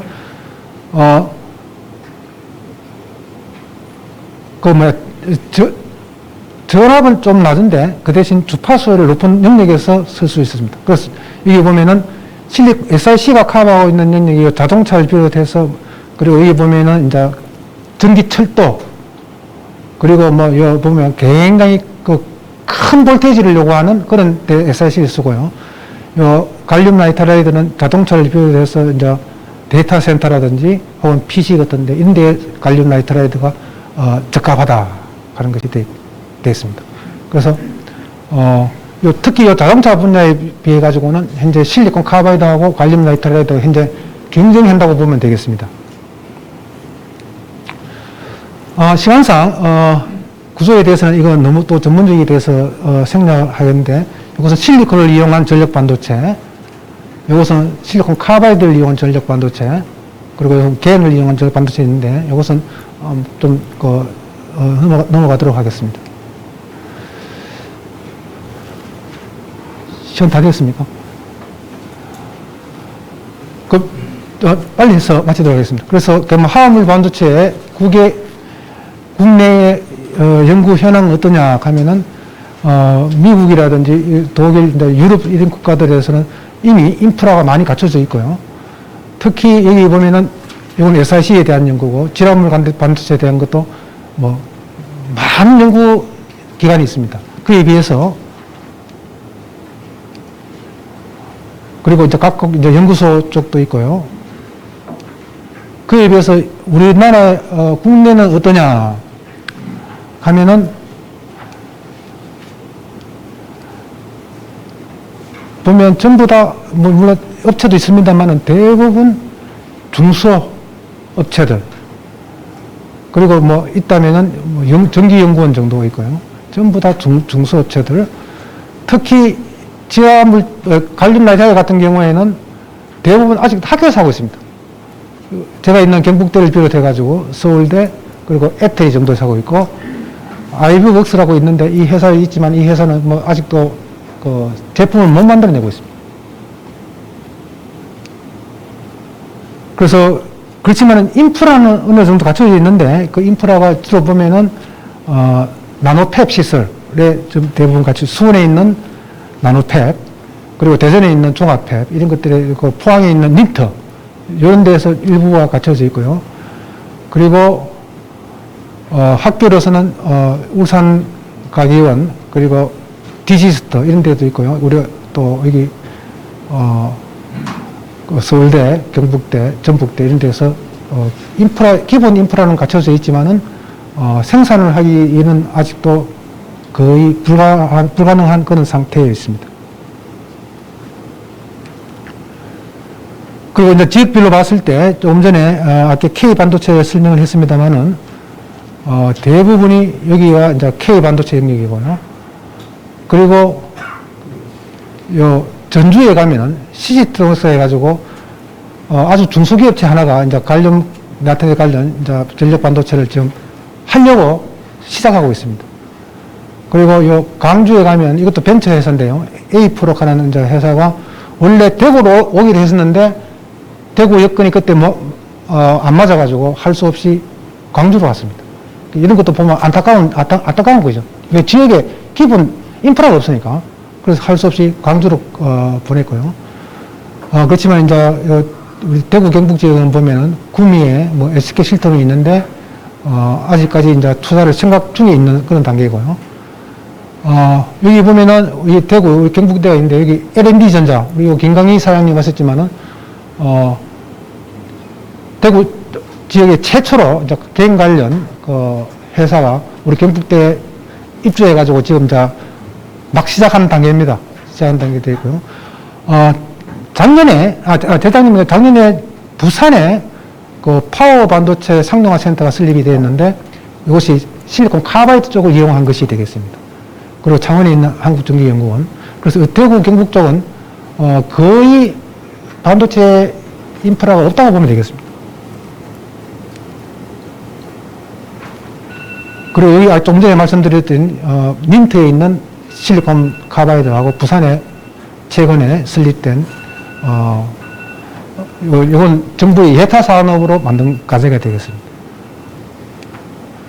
자, 그러면 요 마지막 페이지인데요. 그러면 대구 경북 지역은 어떻게 할 것이냐. 우리가 반도체 산업을 안 할 수는 없고, 하고 싶으면 뭘 해야 되느냐. 실리콘은 이미 안 되고요. SIC는 우리가 작년에 이미 부산에 뺏겼었습니다. 하나 남은 것이 지화물 반도체입니다. 이 지화물 반도체가 또 역시 자동차하고 많이 관련되어 있기 때문에 지역의 자동차 산업하고도 연결시켜가지고 하면은 좋은 그림이 될 수 있을 것 같습니다. 그리고 또 대구 경북 지역에 자동차 부품 회사들이 많지 않습니까? 그죠? 이 자동차 부품 회사들이 지금 보면 전부 다 내연기관의 대부분 자동차 부품이거든요. 근데 앞으로 5년, 10년 있으면은 내연기관 자동차보다는 오히려 전기 자동차에 대한 부품 개발이 필요할지 모르겠습니다. 그럼 거기에 핵심되는 것이 바로 뭐냐 하면 전력 반도체인데 전력 반도체를 회사 살 수는 없죠. 워낙 돈이 많이 들어가기 때문에. 근데 그걸 갖다가 만약에 우리 인프라 시설을 대구 경북 쪽에 갖추게 된다면 중소기업체들이 와서 연구도 하고 소량 납품 중이니까 또 직접 만들 수도 있고 또 반도체를 직접 안 만들더라도 자동차에 들어가면 패키지가 굉장히 중요합니다. 반도체를 어디 생산을 하게 되면 패키지를 할 수 있는 그런 회사들을 우리가 양성할 수 있다면 대구에 있는 대구 또 그 하나가 뭡니까 미래 자동차용 어쨌든 그거 대구 많이 연관이 안 돼 있습니까? 그죠? 그래서 그거하고 연결시켜 가지고 하면은 지역에 전력 반도체 인프라도 갖출 수 있고 또 지역에 있는 부품 산업의 생태계에 좋은 영향을 미칠 수 있는 그런 하나의 초석이 되지 않나 이런 생각을 하게 되겠습니다. 예, 이상입니다.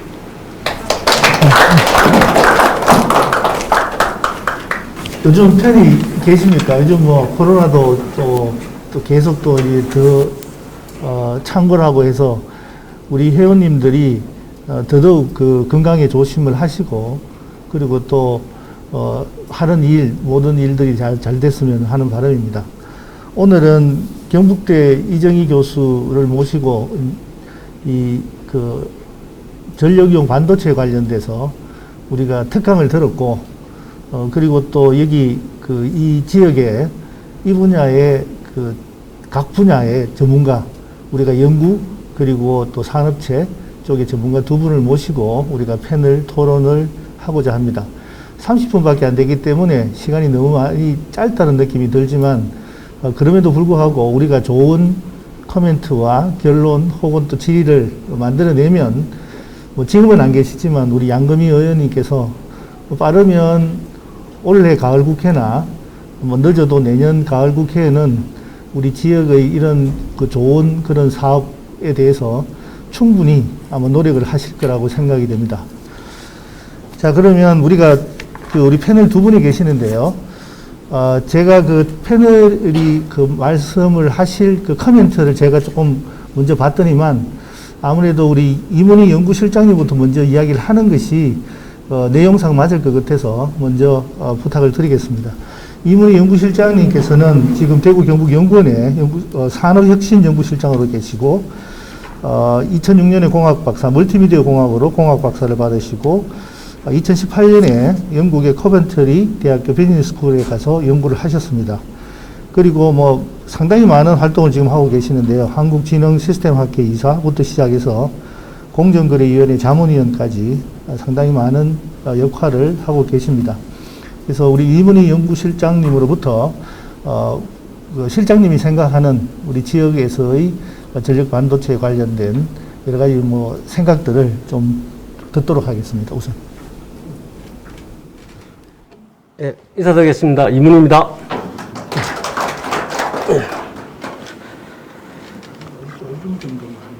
예.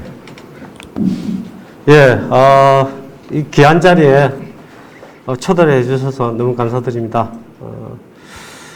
뭐, 저희, 대구 경북연구원은 잘 아시겠지만은 지역의 어떤 계획에, 뭐, 산업 분야 같은 경우는 이제 산업 발전 계획이라든지 또 교통 분야는 교통 계획, 뭐, 그리고 여러 가지 문화 관광, 심지어는 여성 쪽에도, 거의 전 분야를 아우르는, 정책 연구를 하는 기관입니다. 그래서 제가 맡고 있는 산업혁신연구실은 우리 대구 지역하고 경상북도 내에서 현재 이제 주력 산업뿐만 아니라 향후 이제 새로운 어떤 신산업을 발굴해서 정책적으로 좀 기획을 하고 그걸 또 관련해서 정부로부터 예산을 이렇게 유치하기 위한 그런 기획 연구 등을 주로 하고 있습니다. 오늘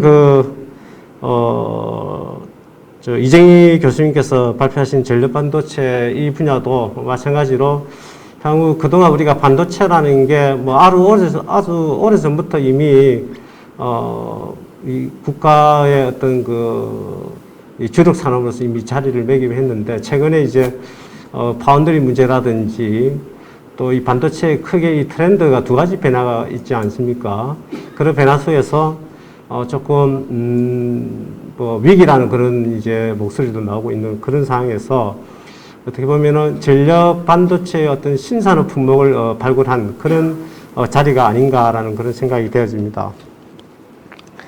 뭐 전력 반도체 전반적으로 이정희 교수께서 뭐 너무나 자세히 설명을 잘 해주셔가지고 제가 추가적으로 사실 제가 이 패널 토론을 하기 위한 어떤 자료에는 조금 그런 설명을 달아서 드렸는데 굳이 이제 그 부분에 대해서 뭐 언급은 뭐 할 필요가 없을 것 같습니다만은 그래도 이제 현재 아까 우리 발표에서 이제 이정희 교수님께서 K 반도체 전략에 대해서 잠시 언급을 하셨는데 앞서 제가 말씀드렸다시피 지금 현재 우리나라의 반도체 산업, 우리나라뿐만 아니라 아마 글로벌 반도체 트렌드가 이 패러다임에 크게 두 가지로 이제 지금 이슈가 되고 있는 것 같아요. 첫 번째로는 잘 아시겠지만은 예전에는 이 삼성 중심으로 주로 이제 메모리 반도체 위주로 이렇게 하다 보니까 우리 같은 경우는 이제 IDM, 저하 반도체 쪽에 집중을 해왔지 않습니까? 그래서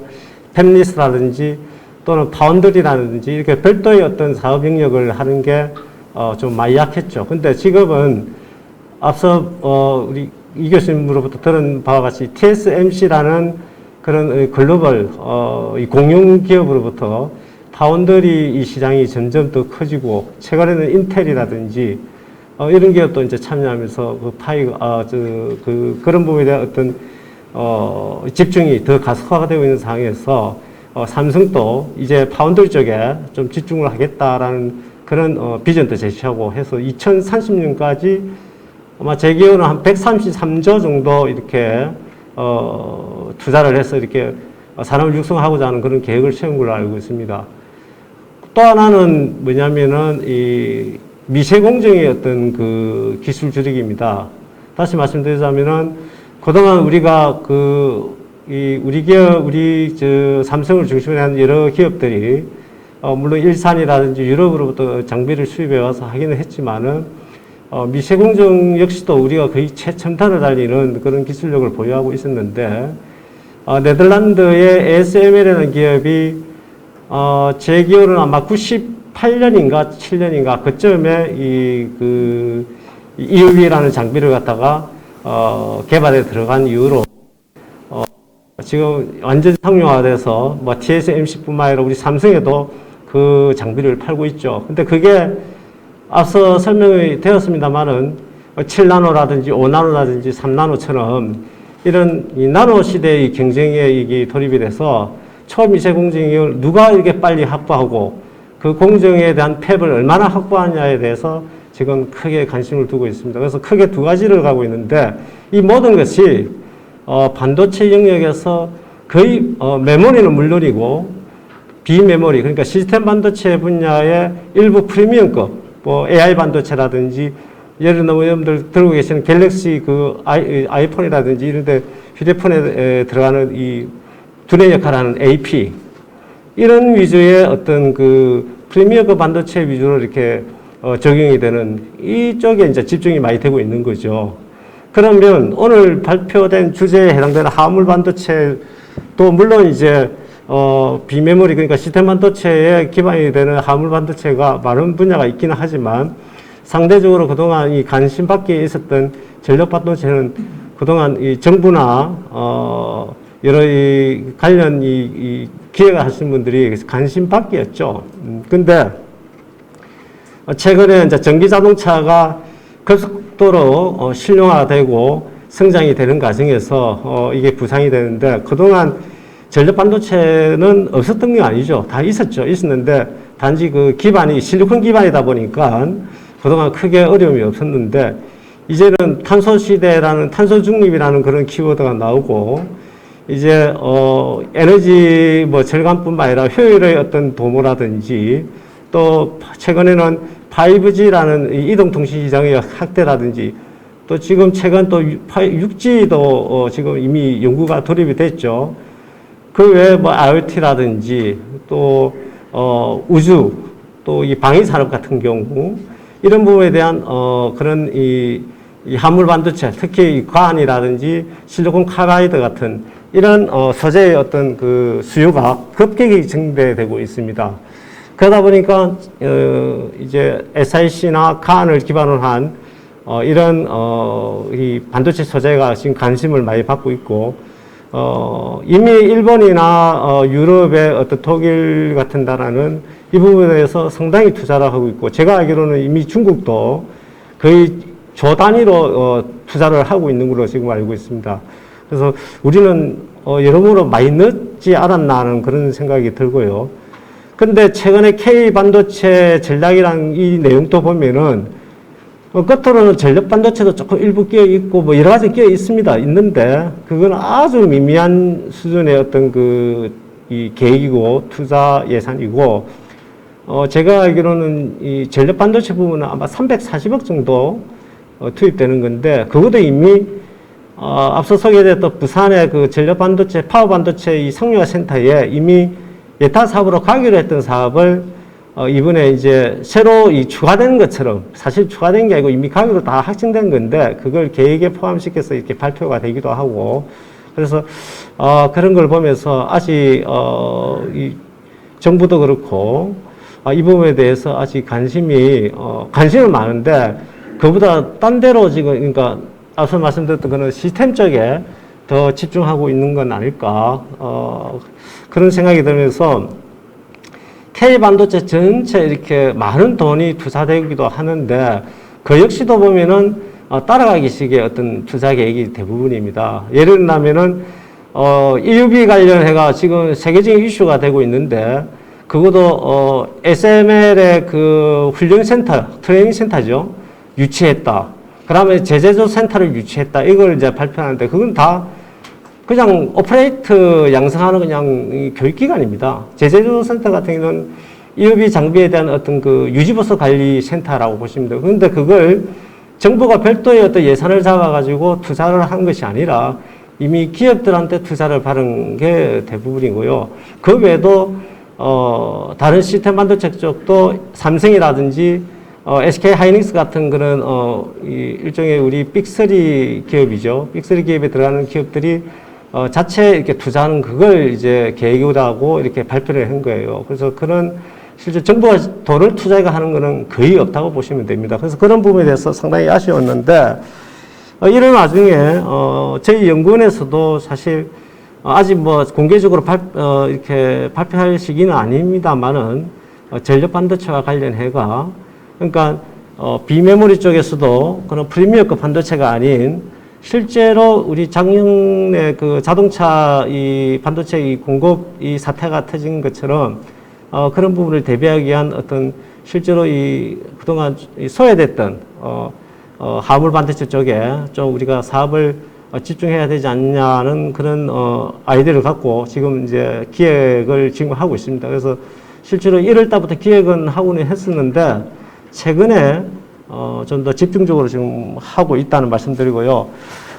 시간이 관계상 제가 또 간단하게 하나 언급을 드리면 저는 뭐 여러 가지로 이 사업은 꼭 추진돼야 되고 또 필요성이 있다고 생각이 되고 또 우리 대구 경북 지역에 이게 좀 집중돼야 된다는 생각을 갖고 있는데 특히나 현재 그 삼성을 위시한 SK 하이닉스도 마찬가지이긴 하지만 메모리 반도체나 프리미어급은 대부분 12인치입니다. 그러니까 웨이퍼 사이즈가 300mm짜리 큰 웨이퍼를 가지고 하는 건데 지금 근데 옛날에 썼던 8인치 200mm짜리 사이즈 이 사이즈는 점점 그 어떤 폐비라든지 생산 공직이 적어지고 대부분 12인치로 지금 넘어가고 있는 추세입니다.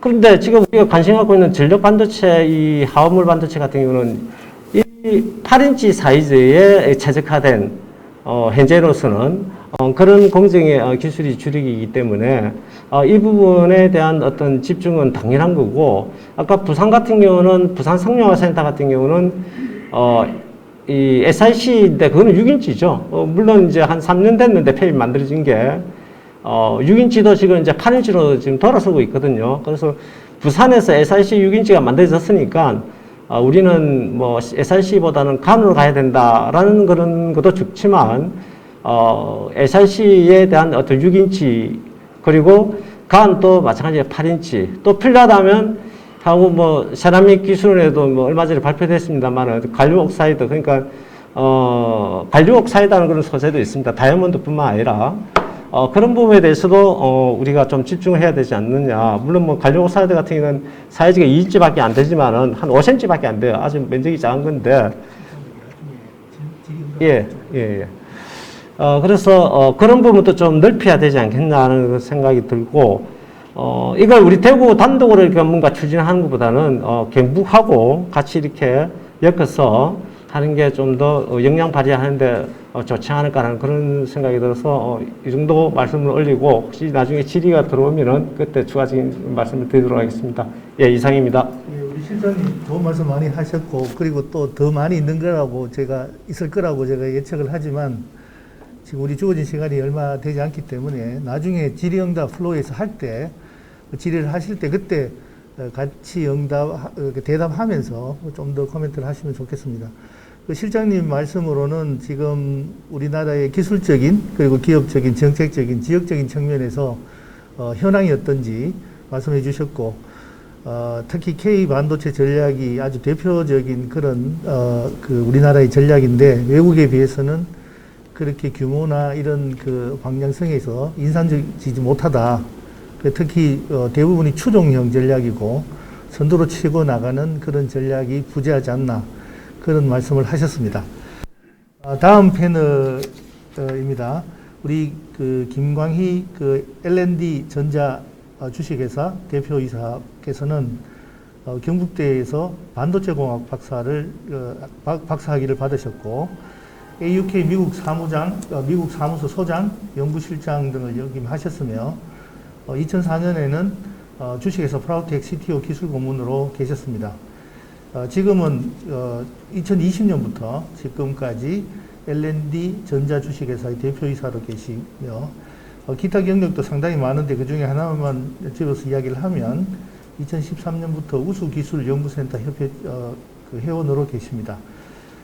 김광희 그 대표이사님은 제가 인터넷을 뒤져보니까 에피 웨이퍼 쪽에 특히 반도체 소재 제조 쪽에 상당히 강점을 갖고 있는 그런 기술을 갖고 있고 그리고 또 회사를 운영하는 걸로 알고 있습니다. 김광희 대표이사님 5분만 부탁드리겠습니다. 5분만. 마이크 좀 켜주세요. 예. 안녕하십니까. L&D전자 김광희입니다. 반갑습니다.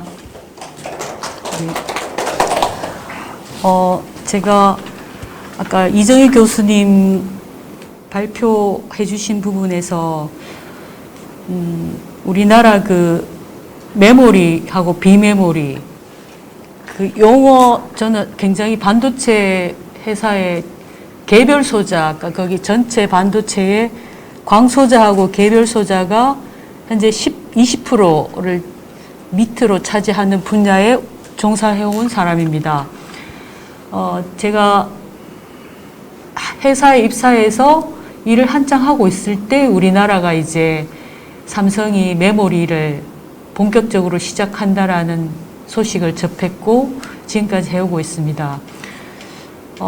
현재 지금 상황에서 이제 화두가 되고 있는 게 오늘 전력 반도체하고 자동차 분야의 반도체에 필요한 소자가 이제 실리콘 소자 또는 화물 반도체다 이렇게 나눠져 있는데 되돌아보면 아까 교수님께서도 말씀하셨듯이 우리나라가 메모리 최강국인 것이 오히려 비메모리 사업에서는 굉장히 마이너스적인 요인이 되었다라고 저는 굉장히 절감하고 있습니다. 그리고 기술적으로 보더라도 메모리 분야와 비메모리 분야는 기술의 그 지식과 또 일을 해 나가는 또는 산업계에 미치는 스플라이 체인 이런 것들의 분야에서도 굉장한 차이가 있거든요. 메모리는 그 저장하는 어떤 기능적인 어떤 반도체이고 비메모리는 굳이 표현한다면 능동적인 액티브적인 소자입니다. 그래서 비메모리 소자가 실제적으로는 전 국가에 미치는 그 체인적인 그 파급 효과가 훨씬 더 강하다고 생각하거든요. 그리고 그 학교 학생들의 입장이나 지식적인 입장에서도 비메모리 분야는 아까 소량 다품종이라는 그 말 자체가 전 분야에 다 필요하고 전 분야적인 지식과 어떤 역할들이 골고루 다 필요하다는 의미입니다. 그래서 아까 메모리와 비메모리의 그 아이러니컬한 그런 것들의 면에서 그 삼성이 처음에는 메모리를 하지 않고 부천에서 디스크리트 개별 소자 회사를 운영하지 않았습니까? 그런데 메모리에 집중하기 위해서 그것을 페어차일드에 팔았거든요. 만약에 삼성이 페어차일드에 팔지 않고 계속 있었으면 아마 우리나라에서도 그 대기업의 그 이름 하에 전력 소자 부분이 지금처럼 이렇게 그 관심의 대상에서 소외되지 않고 조금 더 현재보다는 더 많은 이슈화가 되고 정책적으로 반영이 될 수도 있었다고 생각하는데 어쨌든 그 점은 좀 아쉬운 점이고 지금 아까 또 TSMC가 굉장히 또 이제 불과 4년 5년 전만 해도 TSMC를 그냥 파운드리 하는 제조회사 이렇게만 취급을 했었는데요. 그 선폭이 한 10나노 이하로 되면서부터 지금 완전히 역전이 됐지 않습니까? 그리고 TSMC의 다른 하나의 그 창업에 대한 이야기는 대만이 한 20년 전에 산업이 너무 없다. 그래서 그 정부에서 고민을 했는 것 같습니다. 그래서 이제 미국에 있는 인텔에 근무했던 경력이 있는 분을 이제 초청을 해서 국가를 위해서 뭔가를 반도체 사업을 좀 해보세요라고 부탁을 했거든요. 그 창업자 이름이 아마 마이클 창이라는 분인 것 같은데, 그래서 이분이 이제 국가의 부름을 받고 미국에서 와서 그 당시에 아마 생각하실 때에 시스템 반도체는 인텔이 꽉 잡고 있고 메모리 반도체는 한국 또는 그 이전에 일본이 꽉 잡고 있는데 대만은 할 일이 무엇인가 너무나 많은 고민을 하신 끝에 파운드리 회사를 하겠다고 결정을 하신 겁니다. 그러니까 너무 늦게 시작해가지고 그 두 개 다 못 따라가니까 우리는 그러면은 설계는 딴 사람이 한 거를 제조만 열심히 잘해주겠다라고 한 거거든요. 제가 이 말씀을 이제 드리게 된 배경은 우리나라가 메모리는 너무나 잘하고 있지만 또 그것마저도 지금 그 도전을 받아서 위기에 처해 있지만 그 이외에 이제 소위 시스템 반도체 분야, 그 다음에 전력 반도체 분야, 개별 소자 분야 이런 중요한 분야는 시대적으로도 이제 대두한 것 같아요. 에너지를 절감해야 되기 때문에. 그래서 TSMC의 사례를 비교를 하자면 늦게 출발했지만 좋은 점은 굉장히 저는 반도체 분야의 그 인재가 배출이 상당히 많이 됐다고 생각하거든요. 그러니까 중국 사람들 이렇게 만나보면 지식이 정말 없어요. 대화를 잘 못하거든요.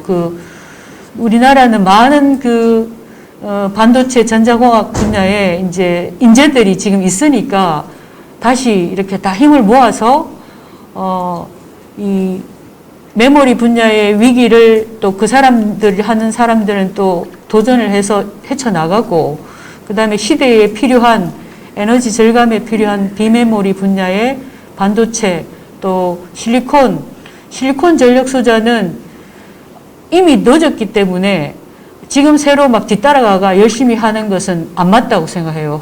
전력 반도체 부분에서는. 그래서 화합물 반도체가 훨씬 성능이 우수한 기본적인 특성이 있기 때문에 그 물성적인 것을 이해하고 그 다음에 그 지식을 활용해서 소자를 개발하고 산업화해가는 그 역량은 충분히 내재되어 있다고 생각합니다. 그래서 그것을 발휘하지 못하는 게 사실은 메모리 회사 때문이거든요. 왜냐하면 모든 학생들이 SK 아니면 삼성에만 가려고 하지 다른 회사, 반도체 회사가 있는지도 몰라요. 그러니까 이제 내가 불만인 것은 어떤 그 정책을 하는 국회의원님 가셨지만은 정책을 하거나 어떤 언론 보도, 뉴스 이런 데에도 다양한 어떤 산업이나 다양한 것에 대해서 계속 국민들한테 알려주고 해야 이게 이제 각 집집마다 뭐 소위 우리 자식이 꼭 삼성하고 하이닉스 안 가더라도 훌륭한 직업이 많이 있다라는 것을 인지를 해야 다양한 중소기업과 중견기업에 갈 텐데 매스컴에 나오는 것은 모든 것이 대기업 위주니까 그것이 굉장히 지금 이 문제라고 생각합니다. 그래서 이런 것들을 좀 전체적으로 다 같이 힘을 모아서 다시 이렇게 비메모리 분야의 반도체 소자도 반도체 우리 저변 있는 것을 살려서 다시 잘 살렸으면 합니다. 이상입니다. 네, 감사합니다. 우리 사장님 말씀은 저건 그렇게 낮은 톤으로 하시는데 내부적으로는 정말로 열정이 많은 것 같습니다. 그리고 이런 불만은 아니지만 하여튼 요구사항도 많으신 것 같고 가끔씩 우리가 이런 토론회를 개최하면 지역의 사장님들이 오셔서 내용은 그러니까 응용 분야는 다르지만 이야기하는 것이 거의 일치를 합니다. 왜 대기업에만 국가적인 조명이 비치고 그 다음에 지역에 있는 중소기업은 못 본 채 하느냐. 그러니까 안 그래도 오지 않을 그런 인재들이 전부 다 대기업에만 가고 중소기업의 기술력에 공헌하는 바가 적다. 그런 이야기입니다. 반도체도 그 예외가 아닌 것 같아서 가슴이 아픈데 오늘 토론을 하시고 질문을 하고 코멘트 하실 때에 이런 문제도 같이 이야기를 해 주셨으면 합니다. 우리 사장님께서는 아마 반도체 발전사에 있어서 계속 같이 있었던 그런 연구 인력이면서 또 산업 인력이라는 느낌을 제가 받았고, 우리나라에서는 화물 반도체에 대한 밝은 미래가 있지 않을까라고 또 말씀을 해 주셨습니다.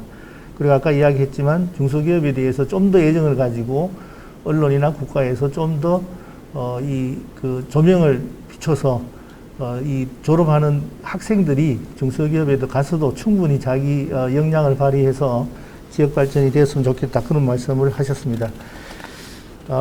가슴이 짠한데요. 그 이야기를 들으니까. 오늘 패널 두 분의 말씀을 들었고, 그리고 옆에 우리 특강하신 이정희 교수님 계시니까 플로에서 질문을 하시면 저희들이 거기 맞춰서 대답할 분을 정해서 대답해 드리도록 하겠습니다.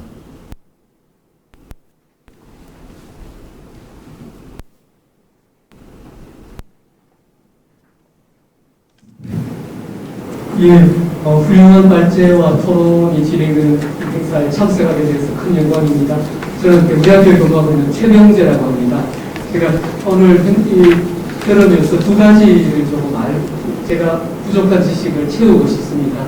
하나는 우리 이정희 교수님의 발제 속에서 상당히 많은 지식을 얻었습니다만, 어떻게 해서 우리가 저는 실제는 반도체 그러면 삼성전자가 최고겠구나 이렇게 생각을 했는데, 대만의 TSMC가 이 파운더리 부분에서는 삼성의 세계 시장의 55%를 차지하고 있고, 그러면 이게 팹리스 쪽은 어떻게 되어 있나 봤더니 팹리스 측면에서는 제가 보니까 미디어텍이라는 회사가 팹리스 부분에 설계 부분에 4위를 차지하고 있는데 이 또한 대만이었습니다. 그래서 우리나라의 이 반도체 관련된 기술이나 제조가 어떤 부분이 위협돼서 대만이 이렇게 크도록 우리는 방관했을까, 그런 것에 대한 의견을 제가 하나 듣고 싶습니다. 두 번째는 또 발표해 주신 내용 속에 우리 지역 대구와 경북을 갈륨 나이트라이드라고 하는 GAN의 화물 반도체를 기반으로 하는 전력 반도체의 산업 특화 지역으로 해보자라는 말씀을 주셨습니다. 그런데 그러면서 우리나라 전역에 펼쳐져 있는 전력 반도체의 그 현황을 이렇게 보여주셨는데, 거기 보니까 이미 GAN과 관련된 부분들이 화성이나 대전이나 전주, 광주 이렇게 되어 있고, 또 우리 지역은 그게 약간 미흡해 보이기도 합니다. 그래서 이 GAN과 관련된 전력 반도체가 우리 지역의 산업 특화로 성공하기 위한 우리의 차별성이라고 해야 될지 우월성이라고 해야 될지 이 경쟁력은 어떤 부분이 있을지, 이런 부분에 대해서 의견을 듣고 싶습니다. 고맙습니다. 예, 첫 번째 질문에 TSMC 관련 우리나라가 메모리 쪽 산업은 발달되어 있는데 파운드리 쪽은 지금 굉장히 처져 있거든요. 그 원인은 아까부터 발제 중에 이야기했지만은 가장 큰 원인은 삼성입니다. 이 삼성이 규모의 경쟁을 하다 보니까, 그리고 생각을 많이 할 필요가 없죠. 메모리는 설계 기능이 거의 필요 없습니다. 설계를 아주 기본적인 설계만 해서 되니까 그냥 양산해가지고 돈 벌기가 가장 좋은 것이 메모리입니다. 그리고 단품종 중에서는 규모가 제일 크다고 보면 되겠죠. 그 메모리는 종류가 거의 몇 개 없습니다. 몇 개 없으니까 그거 몇 개만 하면은 집중적으로 투자를 해서 집중적으로 돈을 벌 수 있기 때문에 아마 그렇게 해서 삼성의 전략에 의해서 그렇게 된 것 같고요.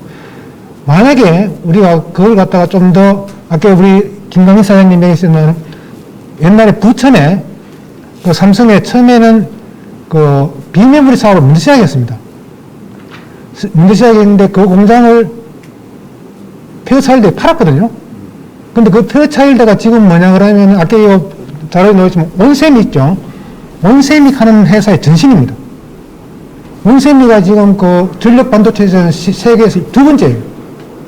인피니언이 가장 크고 두 번째가 온셈인데 그런 것까지도 삼성이 팔아먹어본 거죠. 근데 그걸 갖다가 우리가 작은 돈을 들이고 계속 유지를 해오고 R&D를 해왔으면은 우리나라가 이렇게 시스템 반도체 쪽에 낙후되지는 않았을 거예요. 근데 이제 가라늦게 이제 그 메모리가 자꾸 이제 한계에 부닥치고 메모리는 또 완전히 장비 산업이거든요. 돈만 투자를 해가지고 그냥 얻으면 되는 그런 기술이기 때문에 현재로는 거의 통했는데 이제 앞으로 이제 그 자꾸 그 스케일링이 이제 한계에 도달하게 이러다 보니까 돈이 너무 드는 거예요. 메모리 쪽도. 그래서 이제 앞으로는 메모리 쪽도 그렇게 희망적이지 않다 하는 것이 하나 있고요. 그리고 이제 그 이유는 이제 그러다 보니까 이제 차세대 메모리가 나오고 있는데 차세대 메모리 개발에서는 오히려 지금 삼성이 늦습니다. 늦어서 만약에 이제 차세대 반도체가 상용화되면은 아차 하는 순간에 일본짝이 나옵니다. 아차 하는 순간에 잠시. 이제 그래서 이제 그런 데서 굉장히 우리도 그 메모리 쪽도 계속 연구해야 되지만은 가장 큰 원인은 우리가 그 대기업 기술을 하다 보니까 비메모리 쪽에 투자가 너무 소홀했다 하는 것이 첫 번째 이유고요. 두 번째 질문이 뭐였죠? 우리 갈륨 나이트라이드 반도체가 보면은 전 세계적으로 많이 연구가 되었고 현재는 또 이제 선진국이라든지 미국, 일본에서는 실제로 생산하고 있는 회사도 이미 많습니다. 근데 우리나라는 아직까지 회사가 없어요. R&D를 하는 연구소는 있는데, 그리고 학교는 있는데, 아직 생산을 하고 있는 회사가 하나도 없습니다. 불행하게도. 그래서 지금이라도 늦었지만은, 그래도 R&D 역량은 충분하니까, 특히 우리 지역에, 제가 경북대학에 있습니다만은, 제화물 반도체를 제가 우리나라에서는 제공을 해왔습니다. 한 20년 넘게 제화물 반도체를 연구를 했기 때문에 연구 역량은 충분히 합니다. 그리고 우리 학교 내에 어느 정도의 갈륨 나이트라이드에 관련 인프라가 구축되어 있습니다. 구축되어 있어가지고, 아까 L&D 회사에서도 지금 입주해가지고 지금, 웨이퍼를 생산하고 있거든요. 근데 이런 회사들, 몇 개만 더 유치하게 되면 지역에 우리 기반이 탄탄해지고요. 그리고 이제 이를 바탕으로 해가지고 이제 우리가 정부 자금을 유치한다든지 혹은 예타 사업을 유치할 때 많은 장점이 있지 않겠나 이런 생각이 들고요. 아까 그 A-프로 해가지고 광주에 간 회사 하나 있었다 그랬죠, 그죠? 그 회사도 지금 광주에 가서 하고 있는데 우리가 인프라만 구축해주면 언제든지 돌아가겠다고 지금 하고 있는 그런 회사들이 많습니다. 그래서 우리가 작은 투자로 적은 노력으로 하면은 지금 현재 소외되어 있는 마지막 남은 하나 반도체입니다. 그 하나를 우리 지역에서 한번 유치하면은 좋지 않겠나 하는 그런 생각입니다. 예, 고맙습니다. 물론 바로 옆에 있고 내 대학교 동기지만은 삼성 때문에 이게 비메모리가 좀 그렇다라고 이야기 들으니까 좀 거시기 한데 그냥 삼성이 고맙지 않습니까? 고마운데 이제 그 당시에는 아마 제 생각에 이야기 들어보니까 아마 워낙 그 돈이 엄청나게 들어가는 그런 장비 산업이어서 집중과 선택과 집중을 하기 위해서 소외차를 팔았을 수도 있다는 느낌은 드는데 모든 것을 다 할 수는 없지만 지금이라도 하면 삼성을 일으키듯이 우리나라에도 그 역량이 있는 분들이 많기 때문에 또 충분히 선두에 서리라고 생각을 합니다. 지금 시간적으로 원래 스케줄에는 4시 반이었는데 우리가 조금 늦게 시작을 했습니다. 지금 47분인데 한 10분 정도 더 하고 토론을 마치면 되지 않을까 생각합니다.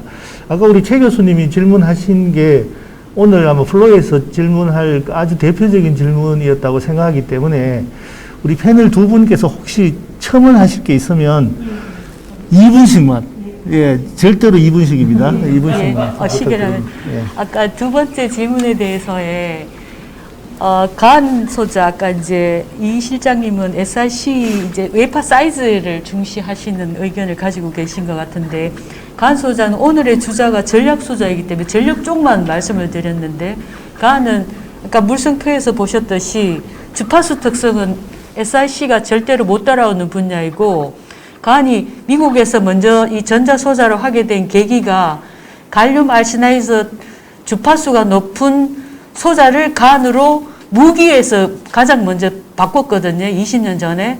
그러니까 방위 산업 쪽에 엄청나게 중요하고 간은 두 가지 다 할 수 있습니다. 통신용, 그 다음에 국방용, 그 다음에 아까 말씀드린 전력용, 애플리케이션의 범위가 굉장히 넓기 때문에 저는 간 산업이 굉장히 중요하다고 생각하고 있습니다.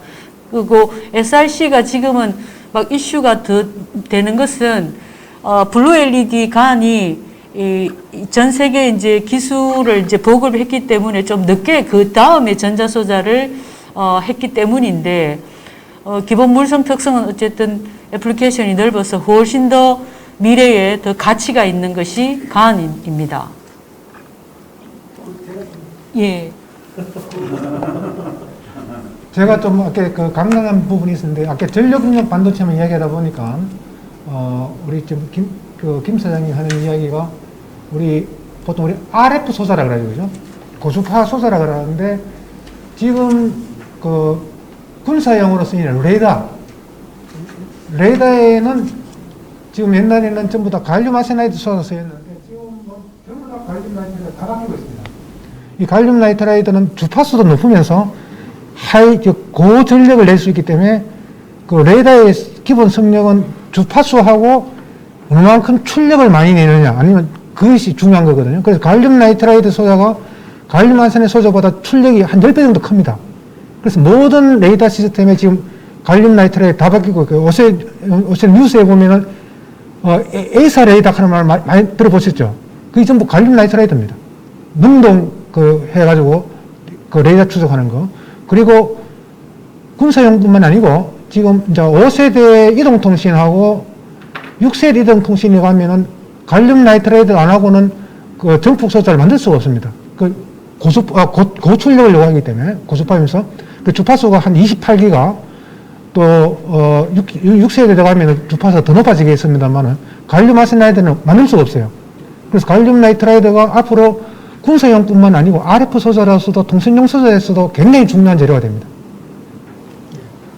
예, 감사합니다. 우리 실장님한테는 마이크 안 넘기겠습니다. 우리 시간적인 그 다음에 한 가지 질문 더 할 때 그때 그렇게 하죠. 예. 지금 시간이 50분인데 5분만 더 하겠습니다. 지금 시간이 좀 스케줄보다 많이 늦었습니다. 그래서 한 개의 질문만 더 받고 그리고 거기에 대해서 짧게만 코멘트를 하고 오늘 마치는 걸로 하겠습니다. 혹시 뭐 다들 예,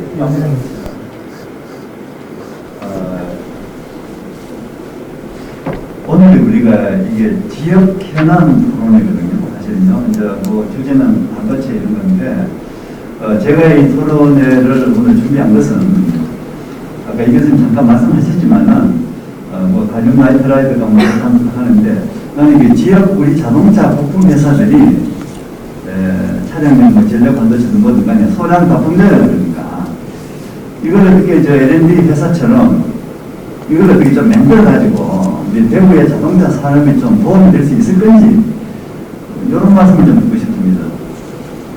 실장님. 아니요. 사장님. 예.